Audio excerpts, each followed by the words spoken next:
Olá, meu irmão, a graça e a paz do Senhor. Estamos de volta. A nossa Escola Bíblica Discipuladora é mais uma lição importante para que o seu crescimento pessoal. Nós estamos na 10ª lição aí sobre crescer na vida cristã, né? E estamos agora falando sobre como crescer para servir ao Senhor Jesus, né? Nós já falamos sobre a salvação, como é que ela se dá. Falamos sobre como crescer na vida pessoal através da igreja, do louvor, da adoração e desenvolvimento de um comportamento edificante. E agora nós vamos aprender a servir a Deus, ao próximo e à igreja. Tá? Então, nesse contexto, nós vamos trabalhar hoje esse tema, a evangelização discipuladora. A evangelização que Jesus ordenou em Mateus 28, 19, 20, de fazer discípulos de todas as nações, batizando-os em nome do Pai, do Filho e do Espírito Santo e ensinando-os a guardar todas as coisas que eu vos tenho ordenado. E eis que estarei convosco todos os dias até a consumação dos séculos. Então, é nessa perspectiva que nós estamos trazendo esse estudo para os irmãos, na expectativa de que a gente aprenda que nossa missão aqui é fazer discípulos para Jesus Cristo. Vamos orar? Meu Deus e meu Pai, eu te louvo, ó Deus, por essa oportunidade. Peço a bênção do Senhor, ó Deus, de entendimento, para que o nosso coração, ó Deus, compreenda e o nosso coração se aqueça e nós estejamos, ó Deus, plenamente cheios do Teu Santo Espírito para fazermos, ó Deus, a obra que o Senhor nos quer. É a oração que fazemos agora, acreditando em nome de Jesus. Amém. Amém. Muito bom. Então, vamos pensar aqui a evangelização discipuladora. Por que essa qualificação na palavra evangelização? Por que discipuladora? Porque, às vezes, as pessoas, e durante muito tempo isso foi um erro nosso, às vezes as pessoas acham que é só proclamar o evangelho, né? Falar de Jesus, né? E aí a missão da gente está cumprida. Não, a missão não está cumprida. Porque Jesus não mandou a gente só falar dele, não mandou só a gente pregar, mandou a gente fazer discípulos. Tá? Então, a gente tem que pregar, porque é pela fé que vem, é pelo ouvir a palavra de Deus que vem a fé, mas a gente deve continuar, depois que a pessoa crê, discipulando, ensinando, levando ao batismo e ensinando eles a obedecerem. Não a só conhecerem, mas a obedecerem o Evangelho de Cristo. Então, essa visão é importante para que a gente saiba realmente fazer a obra de evangelização. Bom, a primeira coisa que nós precisamos definir é que evangelismo é uma questão de obediência. Não é uma opção do crente dizer assim, se der eu faço. Ou se me tiver com vontade eu faço. Eu não tenho vontade de evangelizar. Eu não tenho dom para isso. Não tem nada a ver uma coisa com a outra. Você precisa evangelizar porque Jesus mandou. É uma questão de obediência. Né? Em Mateus 28, 19, 20, que a gente já citou, diz assim, portanto, ide. Uma ordem de Jesus. Fazei discípulos de todas as nações. Ordem de Jesus de novo. Batizando-os em nome do Pai, do Filho e do Espírito Santo. Ordem de Jesus. Ensinando-os a guardar todas as coisas que eu vos tenho mandado. Jesus deu opção aqui. Você é crente, você crê em Jesus, você deve evangelizar. Você deve fazer discípulos. Essa é uma questão de obediência. Se você não faz, você está pecando por desobediência a Deus, por estar fora do propósito de Deus para a sua vida. Bom, evangelismo também é compaixão. Tá? Você olha as pessoas, tem gente que olha o pecador e fica com raiva do pecador. O crente em Jesus Cristo tem que olhar o pecador e amar o pecador e ter compaixão por ele. Esse era o sentimento que Jesus tinha. Mateus 9, versículo 36, diz assim, vendo as multidões, teve grande compaixão delas, porque andavam cansadas e desgarradas, como ovelhas que não têm pastor. Então, meu querido, tem uma onda muito grande hoje entre os evangélicos de ser muito assim contra todo mundo, né? Parece que odeia gay, parece que odeia o diferente, né? Odeia até posições políticas, né? Que são contrárias à sua. Então, não tem nada disso. Você tem que ter compaixão. Jesus falou para o jovem rico o que ele tinha que fazer. O jovem rico não aceitou e Jesus ficou com raiva do jovem rico? Não, ele teve compaixão do jovem rico. A mesma coisa com todas as pessoas. Jesus tinha compaixão das pessoas. Ele ficava mesmo apaixonado por aquelas pessoas, porque elas precisavam do Evangelho. E essa é uma coisa que você precisa amadurecer, que nós precisamos fazer muito na nossa vida, é ter compaixão pelas pessoas, especialmente pelas pessoas que não têm fé, pelas pessoas que não acreditam, por aqueles que zombam da gente, por aqueles que estão realmente aí contrários à fé de Cristo. Bom, os apóstolos de Jesus acreditaram tanto nisso, aprenderam tanto isso de Jesus, que eles tinham no evangelismo um modo de vida, não era só um momento, não é domingo vamos fazer evangelismo, ou sábado nós vamos fazer evangelismo, não, era um modo de vida deles. O tempo todo eles estavam fazendo evangelismo, tá? Então, o livro de Atos, capítulo 4, verso 33, atesta isso. Diz assim, os apóstolos davam com grande poder testemunho da ressurreição do Senhor Jesus, e em todos eles havia abundante graça.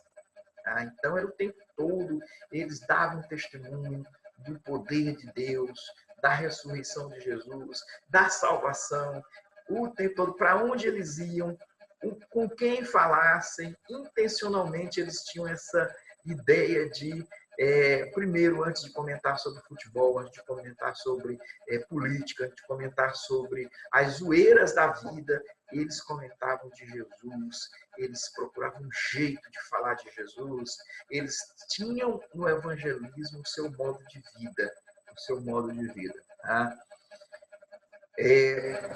E outra coisa importante sobre o evangelismo é isso aqui. Às vezes você diz assim, mas eu não sei falar de Jesus. Eu não dou conta, eu tenho vergonha, eu tenho medo, né? E eu não sei como é que eu vou falar para essas pessoas que são incrédulas demais, né? Bom, Deus capacita os crentes para testemunhar.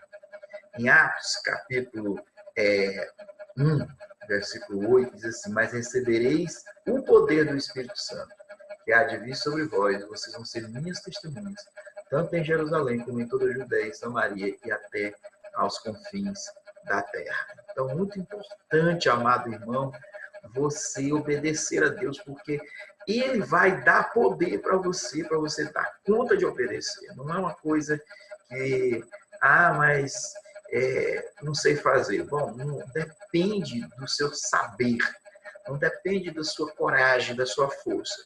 Se você obedecer a Jesus e começar a pregar, Ele mesmo vai dar a capacitação para você falar, tá bom? O que eu posso fazer para te ajudar? Bom, eu posso relatar um pouco da minha experiência nesse campo, né? E passar para vocês como é que eu faço a abordagem das pessoas para falar de Jesus. Não é também a gente chegar de cara para as pessoas e dizer assim, olha, isso, sim, sim, sim, sim. Tem que ter, assim, um diálogo. Então, com todas as pessoas com quem eu vou conversar, a gente começa um diálogo nesse plano aqui, que eu apresento para os irmãos, chama plano fiel. Plano fiel. Como é que é o plano fiel? Bom, para eu começar a falar com alguém, para falar de Jesus para alguém, eu começo falando sobre família. Pergunto, olha, como é que está aí? Como é que está a família? Se eu conheço, eu pergunto pelo nome das pessoas, né? Se eu não conheço, eu pergunto como é que é a família dele. E aí, como é que está? Se é casado, se é solteiro? Você tem filhos, né? E aí eu falo também da minha família, que é um diálogo, né? Não é só uma conversa unilateral, né? Se eu quero compartilhar com alguém o evangelho, eu preciso compartilhar a minha vida inteira com ele, né? Então eu falo da minha família, eu sou casado, tenho 2 filhos, né?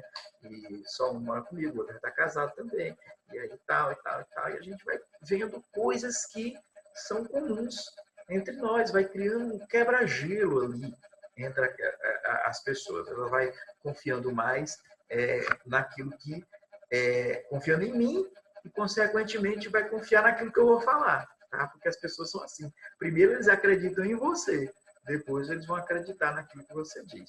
Depois, eu parto para discutir interesses. Quais são os interesses? É o que a pessoa faz. Bom, você trabalha em quê? Você vive de quê? Você, né? Aí ele fala da vida dele, eu falo da minha, né? E interesse pode ser trabalho, pode ser algum hobby, alguma coisa que a pessoa goste, né, de fazer. Não, eu passo tempo assim, eu gosto de pescar. Tal. Aí o pessoal vai comentando. Aí eu vou dizer, olha, não gosto de pescar muito, não sei. Não sei se não gosto, né? É questão de falta de prática, né? Não sou muito praticante da pesca, tal, aquela coisa toda. Então, eu gosto de outras coisas, né? Então, experiência. Aí, dentro dessa questão de gostar do que a pessoa faz, né? A gente pode passar para a experiência religiosa. Experiência religiosa. Note que aqui estou fazendo uma distinção entre experiência religiosa e levantamento espiritual. Tá? Porque eu considero coisas diferentes. Né? Tem gente que tem experiência religiosa, mas não tem nenhuma garantia espiritual. Por isso que os dois papos são importantes. Né? Então, experiência religiosa. Bom, você frequenta alguma igreja, você se declara como? Você é católico, evangélico, espírita, o que você é? Né? A pessoa, então, ela vai compartilhar, ela está confiando em você, conhece a sua família, sabe mais ou menos sobre os seus gostos, o que você trabalha, e aí ele vai comentar, não, eu sou católico, eu sou evangélico, eu sou isso, sou aquilo, tá? Dependendo da resposta dele, você vai evangelizá-lo. Aí você vai fazer o levantamento espiritual. Aí é o momento mais importante dessa abordagem, tá? Claro que você vai fazer essa abordagem antes de fazer qualquer coisa. Você vai orar por essa pessoa, para quando chegar nesse momento, o inimigo não atrapalhar aquilo que você vai fazer, tá? Então você vai chegar e o seu coração, o coração da pessoa com quem você está falando, vai estar preparado. O que é esse levantamento espiritual? O levantamento espiritual é aprofundar a percepção da pessoa sobre Jesus, sobre Deus, né? Então você pode perguntar para essa pessoa uma coisa muito séria, né? Você acredita no céu e no inferno? Né? Então, aí você começa a aprofundar da experiência religiosa para o levantamento espiritual. Tá? Então, a maioria das pessoas acredita mundo, nas duas coisas, né? A maioria acredita nas duas coisas, no céu e no inferno. Outros acreditam só no céu, não acreditam no inferno. Não, acho que o inferno é aqui mesmo. Né? A gente já dizia assim, eu acredito que o inferno é aqui mesmo, a pessoa sofre aqui na Terra. E às vezes você precisa lembrar dessas pessoas o seguinte, bom, mas aqui também tem muitas coisas boas. Se o inferno fosse aqui, você não acha que era muito confortável para muita gente, especialmente para quem tem dinheiro, para quem tem uma família feliz, equilibrada, né? Então, não teria inferno, assim, inferno não seria muito. Né? Existem muitos bandidos, por exemplo, pessoas do mal que a gente poderia julgar que merecessem ir para o inferno, e eles estão aí, desfrutando das coisas boas da vida, né? Só lazer, diversão, conhecendo lugares, tendo uma vida melhor do que, às vezes, muitas pessoas que são fiéis a Deus. Então, eu contesto essa ideia de que o inferno seja aqui. Eu acho que, né, às vezes, até deixa essa decisão para outra pessoa. Você não acha que se o inferno fosse aqui, tem muita gente ruim que, em vez de estar sofrendo, está desfrutando da vida aqui? Né? Então, deixa a decisão por ela, para ela pensar. Né? Você não vai impor sua visão, você vai levar a pessoa a pensar. Depois você vai questionar. Há pessoas também que gostam de dizer assim, não, eu acho que Deus é bom, Deus não vai criar uma coisa tão ruim quanto o inferno. Né? Bom, para que as coisas sejam boas, você não acha que tem que ter o contrário, a coisa ruim? Senão as pessoas não vão saber o que é bom. Tá? Então, e para Deus ser justo, você não acha que seria importante Deus não só gratificar os justos, mas também punir os perversos? Então, será que existe justiça sem punição, tá? Para quem merece punição? Então, esses são questionamentos que a gente faz para que a pessoa entenda que exista céu, que existe inferno. Bom, se ela acredita e se ela refletiu sobre isso, você faça a pergunta fatal, a pergunta sobre o levantamento espiritual mais importante, que é o seguinte: se você, Deus o livre, morresse hoje, você iria para o céu ou para o inferno? Muita gente esquiva-se nessa hora, diz: não, ninguém sabe, né? Não, eu acho que eu vou para o céu, mas eu não sei, não tenho certeza, né? Aí é a hora em que você vai dar a deixa para você entrar na apresentação ou do plano de salvação ou do seu testemunho, tá? Testemunho pessoal. Você vai apresentar a ele a sua experiência com Deus. Bom, olha, eu também tinha muito medo de ir para o inferno, também não tinha certeza, mas Deus colocou essa certeza no meu coração, no momento que eu entreguei minha vida para Jesus, e aí ele me garantiu isso. A palavra de Deus nos diz que todo aquele que invocar o nome do Senhor será salvo. E eu acredito naquilo que a palavra diz, que Jesus diz. Não acredito que ele minta. Eu acredito que quando ele diz, ele tanto é verdadeiro, quanto tem poder para fazer cumprir aquilo que ele diz. Então ele diz: todo aquele que invocar o nome dele será salvo. Então eu pedi a Deus, eu invoquei o nome de Jesus para que eu pudesse ser salvo. E eu acredito que, não por mim, mas pelo poder de Deus e pela palavra de Deus, eu vou ser salvo. Isso é um testemunho. Tá? Então, graças a Deus, irmãos, isso tem funcionado. Muitas e muitas pessoas têm conhecido Jesus e têm começado por aí a entender qual é a palavra de Deus para você, para ela, né? Isso é só o começo, né? Você vai ter esse primeiro momento aí com a pessoa e depois você vai estudar a Bíblia com ela, fazer um estudo bíblico. Tem vários modelos de estudos bíblicos, evangelizadores, discipuladores, que a igreja fornece para você trabalhar com pessoas que você quer que se convertam, que você está orando por elas, né? Não basta só a gente orar também, tem que orar, depois fazer essa abordagem e convidar essa pessoa para conhecer mais, né? Geralmente eu termino essa abordagem lá do Plano Fiel aqui, e eu geralmente termino dizendo assim: você não gostaria de conhecer um pouco mais sobre Jesus e sobre a salvação através de um estudo bíblico? Posso vir aqui na sua casa, a gente faz um estudo da Bíblia, e aí você conhece mais sobre Jesus e o seu poder de salvar. Quase 100% das pessoas aceitam o estudo bíblico. Alguns até por educação, porque o povo brasileiro é muito educado para essas coisas, então eles não gostam de rejeitar, especialmente quando fala de Deus, né? Uma coisa que fala de Deus, se eu rejeitar, eu estou lascado, né? As pessoas pensam assim. Então, geralmente elas aceitam.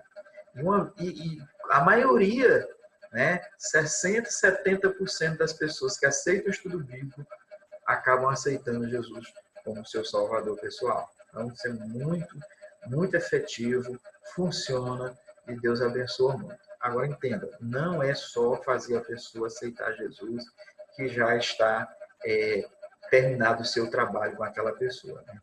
Você vai passar tudo que você sabe para ela, né?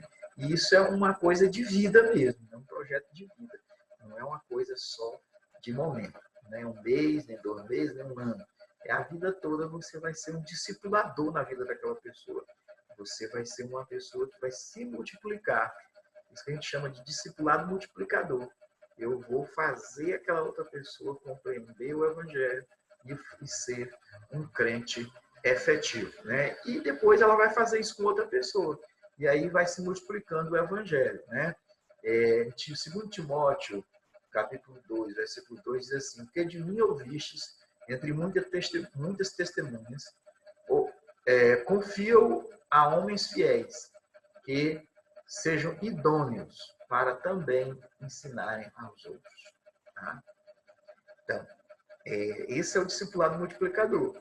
Eu ouvi de alguém e transmito para outro, para que essa pessoa também transmita a outro. E aí vai se multiplicando o Evangelho no mundo, né? Então, meus amados, meus queridos, esse é um trabalho bem ativo da igreja, né? E a igreja tem uma estratégia para fazer isso, né? Tudo começa com oração. Orar, pedir a Deus por aquela situação, né? E por aquela pessoa, para que as circunstâncias de abordagem daquelas pessoas estejam realmente aí sendo efetivas. Depois você vai ter um primeiro contato, que é a apresentação daquele plano fiel que a gente colocou aqui, né? Então, depois você vai estreitando os contatos através de um estudo bíblico, tá? Vai integrar essa pessoa num pequeno grupo multiplicador, em que essa pessoa vai conhecer mais da Bíblia, vai ter mais comunhão com os irmãos, vai aprender mais, vai aprender as coisas básicas de ser crente, e depois vai se integrar à igreja, ou paralelamente à integração no PGM, também a pessoa vai se integrar à igreja, vai se sentir parte da igreja. Né? Então você vai levar essa pessoa ao batismo, até que levar essa pessoa à multiplicação. O que é a multiplicação? Essa pessoa está pronta para também ganhar outras pessoas para Jesus. Essa é a estratégia da Igreja Batista para a evangelização discipuladora. Tá? Então, que Deus possa, meus amados, tornar você uma pessoa discipulável, quer dizer, ensinável, e que tenha sempre uma pessoa te ensinando através de uma ordem que Jesus deu para ela. Né? Lembra que, por exemplo, Paulo se converteu, Deus mandou Ananias discipular Paulo. Então, Deus vai estar ordenando sempre para alguém cuidar de você. E eu oro para que essa pessoa seja obediente, para que essa pessoa faça realmente aquilo que Deus mandou, para que você possa crescer também em Cristo.